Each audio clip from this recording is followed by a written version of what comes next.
नमस्कार दोस्तों, आपके अपने चैनल यामिनी वीएन एस्ट्रोलॉजी में स्वागत है। आज प्रश्न कुंडली की जो सीरीज है उसको कंटिन्यू कर रहा हूं। अगर व्यक्ति अपने पिता के बारे में प्रश्न पूछता है उसी कुंडली से जिससे एक प्रश्न ऑलरेडी वो पूछ चुका है, तो कैसे उसको आपको उत्तर देना है, किस बारे में वो प्रश्न पूछेगा और किस भाव पे आपको फोकस करना है, ये आज मैं आपको यहाँ बताने जा रहा हूँ। तो इम्पोर्टेंट वीडियो है, ध्यान से इसको समझने की कोशिश कीजिए। बहुत सारी हिडन जो सीक्रेट्स हैं इसमें आपको पता चल जाएगी। तो वीडियो आरंभ करने से पहले भगवान गणेश जी और भगवान शनिदेव से आराधना करूंगा सबके घर में सुख और शांति बनाए रखें। तो आइए वीडियो आरंभ करते हैं। और मेरा भृगुनंदी नाड़ी का कोर्स स्टार्ट हो चुका है, 2 क्लासेस उसकी हो चुकी हैं। जो लोग ज्वाइन करना चाहते हैं मेरे को कॉल कर सकते हैं, व्हाट्सअप कर सकते हैं। तो आइए वीडियो आरंभ करते हैं। प्रश्न कुंडली। प्रश्न कुंडली अपने आप में एक बहुत विस्तार का सब्जेक्ट है। बहुत सारी इसमें टेक्निक्स होती हैं, जितनी भी टेक्निक्स आप इसमें लगा सकते हैं उतनी ही कम है। तो बहुत ही सरल तरीके से पिछली 6-7 वीडियोस में आपको मैंने प्रश्न कुंडली के बारे में बताया है। तो आज प्रश्न कुंडली के माध्यम से पिता के बारे में जानेंगे। अगर व्यक्ति आपसे प्रश्न करता है पिता के संबंध में, तो पिता 10वें घर से देखे जाते हैं। जो भी प्रश्न कुंडली बनेगी, जो भी उसमें लगन होगा, जो 10वां घर होगा उस कुंडली का, उस प्रश्न कुंडली का, वो पिता का घर माना जाएगा। वहां पे जो राशि होगी, वहां पे जो ग्रह होंगे, ये संकेत देंगे आपको पिता की लाइफ कैसी हो सकती है। साथ में आपको देखना है सूर्यदेव, क्योंकि सूर्यदेव पिता के कारक होते हैं। तो कारक और भाव के लॉर्ड और वहां पे जो ग्रह बैठे होंगे, जो उन पे दृष्टि डाल रहे होंगे, उन सबको फोकस करके आप पिता के बारे में उनको कुछ बता सकते हैं। अगर यही व्यक्ति पिता के पैसे के बारे में पूछता है, पिता की फैमिली के बारे में पूछता है, तो फिर आपको कौन सा भाव लेना है। तो 2 चीजें यहाँ पे लेंगे। पहला, 10वें घर से दूसरा भाव, ये पिता के धन का भाव है, उसकी फैमिली का भाव है, पिता के कुटुंब का भाव है। तो 11वां भाव कुंडली का आपको लेना है। यहाँ पे जो ग्रह होंगे और उसके लॉर्ड कहाँ जाके बैठेंगे, कौन उस पे दृष्टि डालेंगे, कौन एस्पेक्ट करेगा, ये सारे चीजों को कंबाइन करके फिर आप उत्तर दे सकते हैं। दोस्तों, थोड़ा सा एडवांस करने के लिए सिग्निफिकेटर यानी सन पिता के कारक होते हैं, उनको भी आप ले सकते हैं, यानी सूर्य से दूसरा भाव भी आप ले सकते हैं। अगर पिता के छोटे भाइयों के बारे में या बहनों के बारे में पूछता है, पिता की कुछ यात्राओं के बारे में पूछता है, पिता को लॉस हो गया, कुछ काम किया लॉस हो गया, उसके बारे में पूछता है, तो आपको क्या देखना है, 10वें घर से तीसरा भाव यानी उस कुंडली का 12वां भाव। यहाँ पे अगर कोई नेगेटिव ग्रह बैठा होगा, उदाहरण के लिए यहाँ शनि देव वो बैठे हैं, तो आप कह सकते हैं कि पिता को डिफिकल्टीज आ सकती हैं बहुत ज्यादा उनकी लाइफ में। कम्युनिकेशन करने में डिफिकल्टी हो सकती है, या भाई बहनों के साथ रिश्ते खराब हो सकते हैं। अगर इस पे कोई पॉजिटिव इफेक्ट होगा तो बहुत सी चीजों को ठीक भी कर देगा, लेकिन अगर और ज्यादा नेगेटिव इफेक्ट होगा तो चीजें खराब हो सकती हैं। पिता को बहुत मेहनत करनी पड़ सकती है अपने लाइफ में, क्योंकि तीसरा भाव पिता, 12वां भाव पिता के मेहनत का भाव हो गया। इस तरह से इसको एनालाइज करना है अगर ये क्वेश्चन आपसे वो व्यक्ति पूछता है। अगर पिता के प्रॉपर्टी के बारे में कोई प्रश्न आता है, या पिता की माता के बारे में कोई प्रश्न पूछता है, या पिता की एजुकेशन के बारे में अगर वो प्रश्न पूछता है, तो आपको कौन सा भाव लेना है, आपकी कुंडली का लगन भाव। क्योंकि 10वें से चौथा भाव हो गया, ये पिता की प्रॉपर्टी हो गई, उनका एजुकेशन हो गया, उनकी माता का घर हो गया, और बहुत सारी चीजें यहाँ से कोरिलेट होती हैं। जो भी चौथे भाव से चीजें आप देख सकते हैं, पिता के इमोशनल नेचर यहाँ से पता चल सकती है, पिता की फैमिली के बारे में यहाँ से पता चल सकता है। बहुत सी ऐसी चीजें हैं जो चौथा भाव बताता है, तो सारी चीजें आप यहाँ से देख सकते हैं। तो यहाँ बैठे हुए ग्रह, उसके लॉर्ड जहां जाके बैठेंगे, उसको आपको लेना है। कौन उनसे युति कर रहा है, कौन दृष्टि डाल रहा है, ये सारे फैक्टर्स आपको यहाँ पे लेकर उसके हिसाब से उत्तर दे रहा है। दोस्तों, उदाहरण के लिए अगर लग्न भाव में राहु है तो पिता से चौथे भाव में राहु आ गया।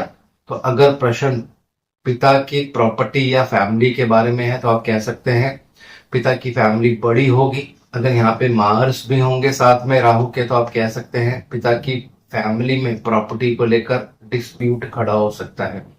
तो प्रॉपर्टी डिस्प्यूट के लिए आपको पिता का दूसरा भाव यानी 10वें से 11वां भाव भी देखना पड़ेगा। यहाँ पे भी अगर मंगल देव, केतु देव, राहु देव का प्रभाव पड़ जाए तो प्रॉपर्टी में डिस्प्यूट्स अक्सर देखे जाते हैं, खासकर अगर मंगल देव का, क्योंकि मंगल देव प्रॉपर्टी के कारक हैं। तो कारक भी आप साथ में ले सकते हैं। चौथे घर के कारक पिछली वीडियोस में मैंने बहुत डिटेल्स में बताए हैं।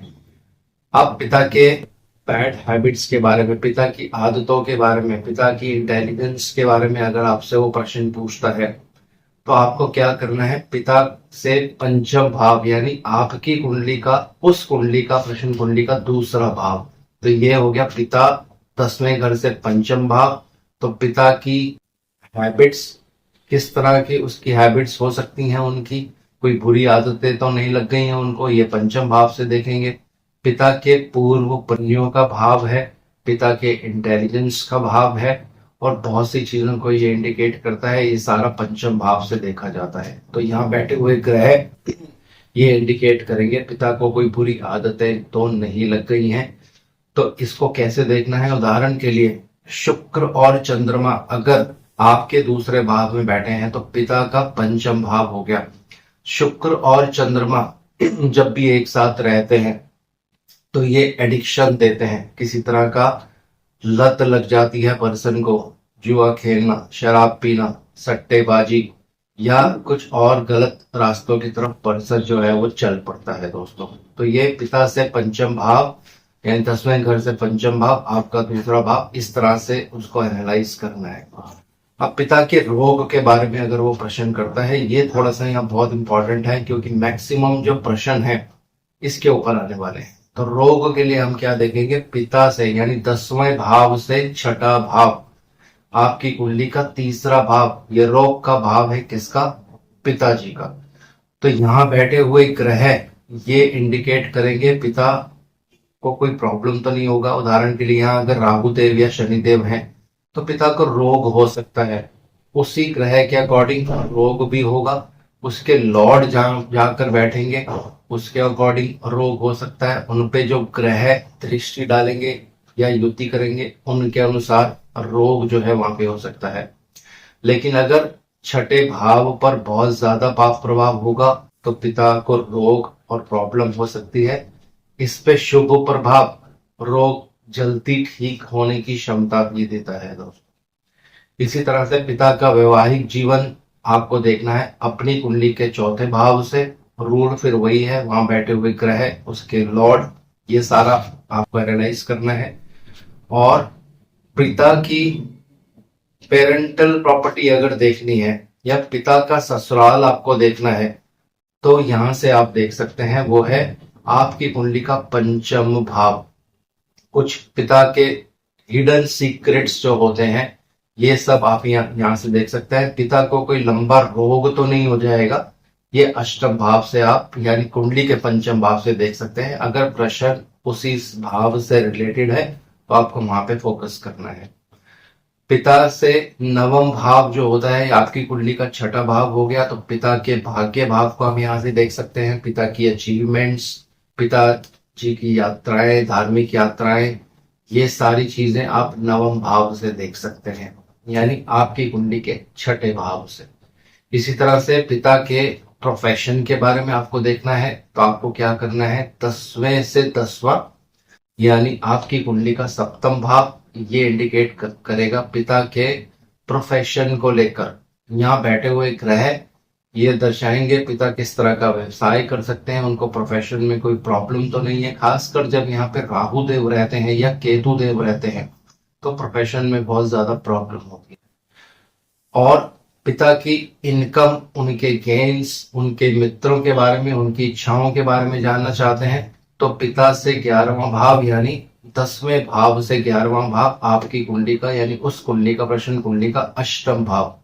तो यहाँ बैठे हुए ग्रह, ये रूल फिर से वही है जैसे मैंने आपको एक्सप्लेन किया। पिता के खर्चों का भाव, पिता की विदेश यात्रा, पिता की मैरिड लाइफ, ये सब भी आप देखेंगे कहां से, 10वें घर से 12वां भाव। पिता को कोई बीमारी तो नहीं हो जाएगी, हॉस्पिटलाइजेशन तो नहीं होगा, ये सब आप कहां से देखेंगे, कुंडली के 9वें भाव से, यानी उस प्रश्न कुंडली के 9वें भाव से। तो ये अगर पिता के बारे में प्रश्न रहता है, उस तरह से आपको एनालाइज करना है मित्रों। तो ये सारा डिटेल्स मैंने आपको यहाँ पे बता दिया। अगली और वीडियोस में कुछ और नई टेक्निक आपको मैं शेयर करूंगा, कैसे आपकी आत्मा कहाँ पे वास करती है। जब आप प्रश्न कुंडली पूछते हैं तो मैक्सिमम केसेस में वही व्यक्ति का प्रश्न होता है जहां पे उसकी आत्मा वास कर जाती है प्रश्न कुंडली में।